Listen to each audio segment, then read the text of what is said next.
আসসালামু আলাইকুম। সংবাদে আপনাদের সবাইকে স্বাগত জানাচ্ছি। আমি ফিরোজ তোহা। শুরুতেই আরবে কেবলস সংবাদ শিরোনাম। আবারও মধ্যপ্রাচ্যে ভয়াবহ তৃতীয় বিশ্বযুদ্ধ শুরু হয়ে গেছে। মার্কিন যুক্তরাষ্ট্র এবং ইরানের মধ্যে ভয়াবহ পাল্টাপাল্টি হামলা চলছে। আর এরই মাঝে আমাদের হাতে এসে পৌঁছেছে তৃতীয় বিশ্বযুদ্ধের সর্বশেষ গুরুত্বপূর্ণ সবথেকে তাজা আপডেট সংবাদ আপনাদের জানিয়ে দিব। প্রথমেই জানাবো, হরমুজে আটকা ১৫০০-এরও বেশি জাহাজ শিপিং কোম্পানিগুলো দিশেহারা। হরমুজ প্রণালীর আশপাশে প্রায় ১৬০০ জাহাজ ২ মাসেরও বেশি সময় ধরে আটকে থাকায় বৈশ্বিক শিপিং খাত গভীরভাবে অনিশ্চয়তা ও বিপুল আর্থিক ঝুঁকির মুখে পড়েছে। যুদ্ধ পরিস্থিতির মধ্যে কখন নিরাপদে এই কৌশলগত জলপথ ছাড়ার সুযোগ মিলবে তা হিসাব কষতেই ব্যস্ত জাহাজ পরিচালনাকারী প্রতিষ্ঠানগুলোর।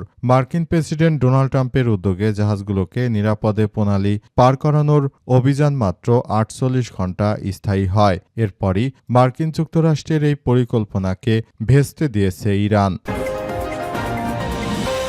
এরপর জানাবো, মার্কিন প্রস্তাবের জবাব আজই পাঠাতে পারে ইরান। ইরান যুক্তরাষ্ট্রের প্রস্তাবের জবাবে আজ পাকিস্তানি মধ্যস্থতাকারীদের কাছে প্রতিক্রিয়া পাঠাতে পারে বলে আশা করা হচ্ছে, যদিও তেহরান এখনও প্রস্তাবটি পর্যালোচনা করছে এবং বিষয়টি আনুষ্ঠানিক কোনো সময়সীমা ঘোষণা করা হয়নি। এদিকে ভারতকে সবচেয়ে বড় সন্ত্রাসী বলল পাকিস্তান সেনাবাহিনী। ভারতের বিরুদ্ধে আবারও কঠোর ও আক্রমণাত্মক অবস্থান নিয়েছে পাকিস্তানের সেনাবাহিনী। দেশটির আন্তঃবাহিনী জনসংযোগ পরিদপ্তর বা আইএসপিআর এর মহাপরিচালক লেফটেন্যান্ট জেনারেল আহমেদ শরীফ চৌধুরী ভারতকে সবচেয়ে বড় সন্ত্রাসী আখ্যা দিয়ে বলেছে যে আন্তর্জাতিক মহলে ভারতের বক্তব্যর বিশ্বাসযোগ্যতা ক্রমেই কমছে। এবারে জানাবো, জ্বালানি সংকটে ক্ষতিগ্রস্ত ফ্রান্সের বিমান সংস্থাগুলোকে সহায়তা দেবে সরকার। বর্তমান যুক্তরাষ্ট্র এবং ইরান যুদ্ধের কারণে অনেক সমস্যার সম্মুখীন হতে হচ্ছে। এজন্য আসলে পুরো পরিস্থিতি খুবই খারাপ আকার ধারণ করেছে। যে কোনো মূল্যে এই পরিস্থিতি মোকাবেলা করার জন্য সবাইকে এখন থেকেই কার্যক্রম চালিয়ে যেতে হবে। এজন্য ফ্রান্সের পক্ষ থেকে তাদের বিমান পরিবহন সংস্থাগুলোকে সহযোগিতা করা হবে।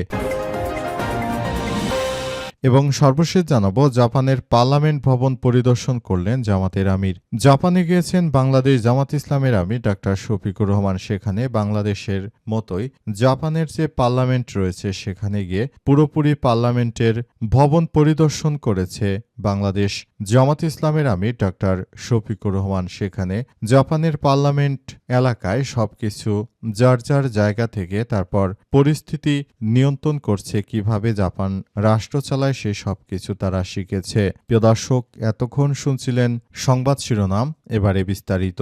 তবে তার আগে বন্ধুরা অনুরোধ থাকবে, এই সংবাদটিতে একটি লাইক দিন। এই চ্যানেলে আপনি নতুন হয়ে থাকলে আমাদের সংবাদটি দেখতে দেখতে চ্যানেলটি সাবস্ক্রাইব করে রাখুন। কমেন্ট করে বন্ধুরা আপনার মূল্যবান মতামত জানিয়ে দিন আপনি বিশ্বের কোন দেশ থেকে বা বাংলাদেশের কোন স্থান থেকে আমাদের সংবাদটি দেখছেন এবং শুনছেন। আর বন্ধুরা, সংবাদটি আপনার সোশ্যাল মিডিয়া ফেসবুকে শেয়ার করে বন্ধুদেরও দেখার সুযোগ করে দিন। গাজা যুদ্ধে আপনি যদি নিরীহ ফিলিস্তিনিদের ভালোবেসে থাকেন, কমেন্টে ইয়েস লিখে পুরো বিশ্বকে আমাদের এই সংবাদটি দেখার সুযোগ করে দিন। এবারে বিস্তারিত। হরমুজে আটকা ১৫০০-এর বেশি জাহাজ শিপিং কোম্পানিগুলো দিশেহারা। পার্সিয়ান গালফ এবং গালফ অফ ওমানে মিলে হরমুজ প্রণালীতে ঢুকতে যেসব জাহাজগুলো ছিল সেগুলো একদম আটকে পড়েছে। সে জাহাজগুলো দিয়ে আসলে জ্বালানি সরবরাহ করে থাকে সারা বিশ্ব জুড়ে। তবে সেখানে ইরান হরমুজ প্রণালী বন্ধ করে দেয় আসলে পুরোপুরি সবকিছু ধ্বংসস্তূপে পরিণত হয়েছে। পরিস্থিতি খুবই ভয়াবহ আকার ধারণ করেছে এবং সবকিছু একদম ধ্বংসস্তূপে পরিণত হচ্ছে। পুরো মধ্যপ্রাচ্য জুড়ে মার্কিন যুক্তরাষ্ট্র এবং দখলদার ইসরায়েলি বাহিনী তারা ইরানের বিরুদ্ধে যে ষড়যন্ত্র করেছিল সেই ষড়যন্ত্র থেকে বেরিয়ে এসে আসলে সবকিছু করার জন্য এগিয়ে যাচ্ছে এবং এই মুহূর্তে সবথেকে বড় ভূমিকা রেখেছে ইরানের ইসলামী বিপ্লবী গার্ড বাহিনীর সদস্যরা। পরিস্থিতি খুবই ভয়াবহ আকার ধারণ করেছে এবং সব জায়গাগুলোতে দেখা যাচ্ছে সেখানে আসলে শিপিং কোম্পানিগুলো সেখানে তারা কোটি কোটি টাকা লস করছে। প্রজেক্টে লস হওয়ার কারণে তারা এমন এমনভাবে দিশেহারা হয়ে পড়েছে যে তারা আসলে কোনো কিছুই করতে পারছে না। তারা না পারছে যুদ্ধ থামানোর অপেক্ষা করতে, না পারছে আসতে, কারণ আসতে গেলে ওদিক দিয়ে ইরান বাধা দেয় আর এদিক দিয়ে মার্কিন যুক্তরাষ্ট্র নৌ অবরোধ করার কারণে তারা বাধা দিচ্ছে। সুতরাং পরিস্থিতি খুবই সংকটজনক একটি পর্যায়ে চলে গেছে বলে জানা যাচ্ছে এবং বর্তমান সময় সবথেকে একটি ভয়াবহ পরিস্থিতির মধ্যে পড়েছে যুক্তরাষ্ট্র এবং ইহুদিবাদীরা। মার্কিন প্রস্তাবের জবাব আজই পাঠাতে পারে ইরান। ইরান এবং যুক্তরাষ্ট্রের মধ্যে যুদ্ধবিরতিতে বিভিন্ন বিষয় নিয়ে তাদের মধ্যে আলাপ আলোচনা হচ্ছে। সেসব প্রস্তাব ঘিরে ইতিমধ্যেই তীব্রবেগে সবাই আলোচনার দিকে তাকিয়ে রয়েছে। মার্কিন যুক্তরাষ্ট্র বেশ কয়েকটি প্রস্তাব দিয়েছে কিভাবে যুদ্ধ বন্ধ করা যায় এবং ইরানকে বেশ কয়েকটি প্রস্তাব দেওয়া হয়েছে।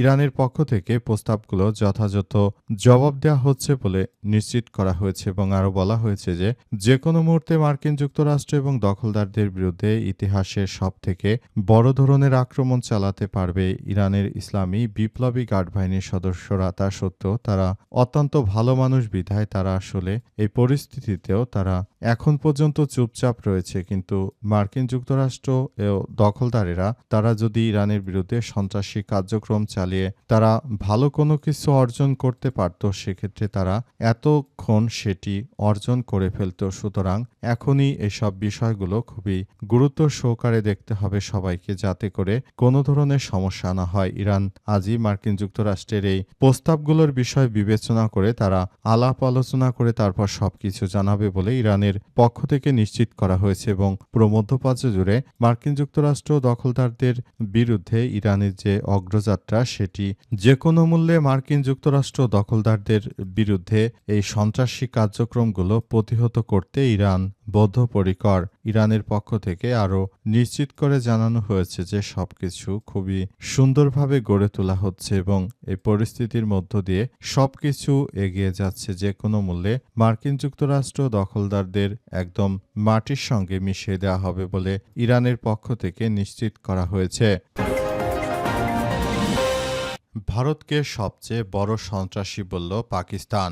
ভারতের বিরুদ্ধে আবারও কঠোর আক্রমণাত্মক অবস্থান নিয়েছে পাকিস্তানের সেনাবাহিনী। দেশটির আন্তঃবাহিনী জনসংযোগ পরিদপ্তর আইএসপিআর এর মহাপরিচালক লেফটেন্যান্ট জেনারেল আহমেদ শরীফ চৌধুরী ভারতকে সবচেয়ে বড় সন্ত্রাসী আখ্যা দিয়েছে। আন্তর্জাতিক মহলে ভারতের বক্তব্যের বিশ্বাসযোগ্যতা ক্রমেই কমছে বলে জানিয়েছেন তিনি এবং তিনি আরও জানিয়েছেন যে মার্কিন যুক্তরাষ্ট্র ও ইরানের মধ্যে যে যুদ্ধ চলছে সেই যুদ্ধ পাকিস্তান থামিয়ে দেওয়ার চেষ্টা করছে, তবে ভারতকে একঘরে করে রেখেছে সবাই। তাদেরকে কেউ ডাকে না। তাদের মতো একজন সন্ত্রাসী নরেন্দ্র মোদী কুখ্যাত সন্ত্রাসী বাহিনী এবং ভারতের সন্ত্রাসী সেনাবাহিনী, এদেরকে এই পৃথিবীতে কেউই ডাকে না। এরা হচ্ছে মূর্খের মূর্খ। তারা শুধু হিন্দুত্ববাদী গোবর খাবে, গোমূত্র খাবে, এগুলোই করবে এই হিন্দুত্ববাদীরা। তারা কখনোই কোনো ভালো কাজ করতে পারবে না। এরা হচ্ছে এক নম্বরের সবথেকে নির্লজ্জ একটা বেহায়া জাতি এই হিন্দুত্ববাদীরা। হিন্দুত্ববাদীরা নির্বাচনে জেতার পর থেকেই মুসলিমদের উপর যেভাবে সন্ত্রাসী কায়দায় আক্রমণ চালাচ্ছে এটা কোনোভাবে গ্রহণ করা হবে না বলে হুঁশিয়ারি দিয়েছে পাকিস্তান। পাকিস্তানের পক্ষ থেকে আরও বলা হয়েছে যে মার্কিন যুক্তরাষ্ট্র দখলদারেরা তারা শুরু থেকে ইরানের বিরুদ্ধে সন্ত্রাসী কার্যক্রমগুলো চালাতে চেয়েছিল, সেগুলো আসলে এখন পর্যন্ত আমরা সবকিছু দেখতে পাচ্ছি এবং আমরা বলতে চাই যে পুরোপুরি প্রতিটি প্রক্রিয়া আরও আমরা স্বচ্ছ সুন্দরভাবে গড়ে তুলতে চাই বলে জানানো হয়েছে। সবকিছু অত্যন্ত সুন্দরভাবে গড়ে তোলার মধ্য দিয়ে আবারও একটি কার্যক্রম চালিয়ে যেতে হবে বলে এমন তথ্য সামনে এসেছে। জ্বালানি সংকটে ক্ষতিগ্রস্ত ফ্রান্সের বিমান সংস্থাগুলোকে সহায়তা দেবে সরকার। বৈশ্বিক জেট ফুয়েলের মূল্যবৃদ্ধির ধাক্কায় চাপে পড়া বিমান সংস্থাগুলোকে সহায়তা দিতে বিশেষ আর্থিক পদক্ষেপের প্রস্তুতি নিচ্ছে ফ্রান্স সরকার। জ্বালানি বাজারে অস্থিরতা এবং মধ্যপ্রাচ্য নির্ভর সরবরাহ ব্যবস্থার ঝুঁকির কারণে ইউরোপ জুড়ে সম্ভাব্য বিমান চলাচল সংস্থার আশঙ্কা বাড়তে থাকায় উদ্যোগ নেওয়া হচ্ছে। ফ্রান্সের পরিবহন মন্ত্রী ফিলিপ তাবারো আজ সামাজিক যোগাযোগ মাধ্যমে জানিয়েছেন যে যেসব সংস্থাগুলো আর্থিক সংকটে পড়েছে সেগুলোকে ফ্রান্সের সরকারের পক্ষ থেকে সর্বাত্মকভাবে সহযোগিতা দেওয়া হবে এবং বলা হচ্ছে যে বর্তমান সময়ে ফ্রান্স আগের জায়গায় নেই। তারা যে কোনো মূল্যে এই কার্যক্রমগুলো চালিয়ে যাচ্ছে এবং তারা আগামীতে একটি সুন্দর ও সম্প্রীতির রাষ্ট্র গড়ে তোলার জন্য তারা কাজ করছে। বর্তমান ইরান এবং ইসরায়েলের সঙ্গে যুদ্ধ বেড়ে যায়, সারা বিশ্বজুড়ে একটি বৈশ্বিক জ্বালানির সংকট দেখা দিয়েছে এবং এই সংকটের কারণে মূলত সারা বিশ্ব জুড়ে বা রাজনীতি এবং অর্থনৈতিক অবস্থা স্থবির হয়ে পড়েছে। মার্কিন যুক্তরাষ্ট্র শুরু থেকে তারা যে ধরনের কার্যক্রম চালাতে চেয়েছিল তারা পুরোপুরি ব্যর্থ হয়ে গেছে এবং